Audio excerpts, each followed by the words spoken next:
So the question is, what moves you measurably closer to your goals? And the only way to really answer that is by making a plan beforehand. You want to make a step-by-step plan for your major goals, and getting through that plan is what you do during your pre-scheduled time.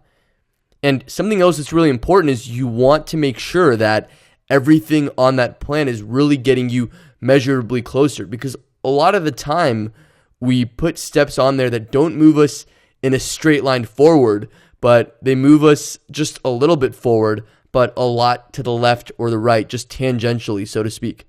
And you really want to demand a 10x return on every step you put on your plan. And by the way, your plan could change, it could expand, but you really just want to have something to start with. And then the other thing you want to do is you want to make goals for your week, just so you have certain milestones to hit every week. The way I do this is I have a friend, we talk every week. We're very much on the same wavelength, working on similar things, and we have our little mastermind session then.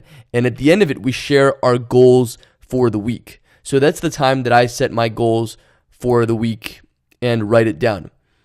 And the third component to really planning what you want to do are daily to-dos. So you have your overall plan, you have your goals for the week, just the milestones that you want to hit to move you closer, and also you want daily to-dos. And here's the shocker as far as your daily to-do list. Ideally, it should be only one thing. The more things it is, that means the smaller things you are working on, and the less likely any of those things are 10x things. And if you have to do a bunch of small things, that's fine. But first pick the one thing that really is going to pay you the return, and do all those smaller things at the end of the day. You see, you've probably heard of the 80-20 principle, that 80% of your results come from 20% of the things that you do.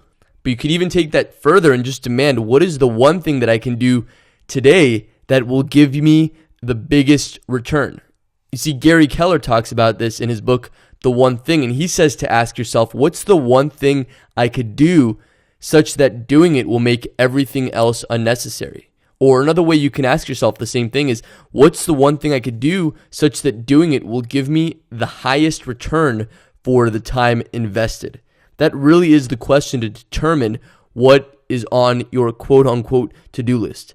And while we're on the topic, there's something else I want to share with you, which is probably the most important thing I can share with you as far as time management goes. You see, the reason it seems like there isn't enough time to do everything you want to do isn't because there is so much to do.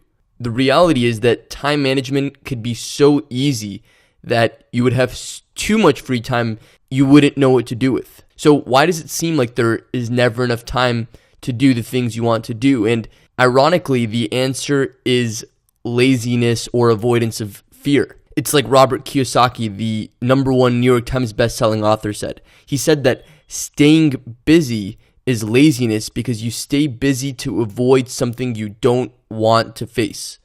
Or Tim Ferriss adds on to this idea by saying that instead of focusing on the 2 or 3 things we need to do that would make us productive or contribute to our goals, we invent things to do to keep us busy.